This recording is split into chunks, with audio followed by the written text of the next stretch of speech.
So last week I did something that was very unlike me. I ran out and got an iPhone 15 Pro at launch. Heck, I even made a video about it. On the left is the new iPhone 15 Pro, and on the right, my trusty Galaxy S20 FE, which I also purchased at launch nearly 3 years ago, and it's still going strong. This is actually the second iPhone I've purchased, the other being an iPhone 12, which I use solely for live streaming and as a webcam. But for the month of October, I've got my main SIM card in the iPhone and will use it as my daily driver. I've set up Apple Pay and have migrated all of my apps over.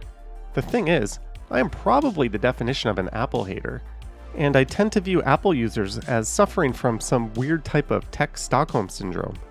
I've used Android phones since the Galaxy S1 and have always used Windows computers, and frankly have never had any reason to make the switch. Every time I try to give iOS a chance, it feels like someone has put a straitjacket on me and handed me a device made by Fisher-Price, and not one made by the world's biggest tech company.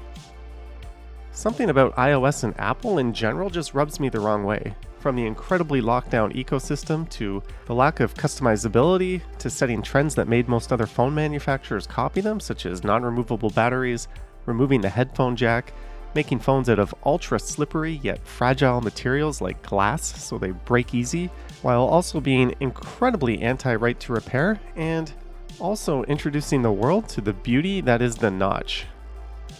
Anyways, I'll save the anti-Apple ranting for another video, as I'm going to be spending the next month with my shiny new iPhone as my daily driver. I will also be making live streams and recording videos with it for the Johnny Strides channel. And sorry for the lazy half-assed production on this video.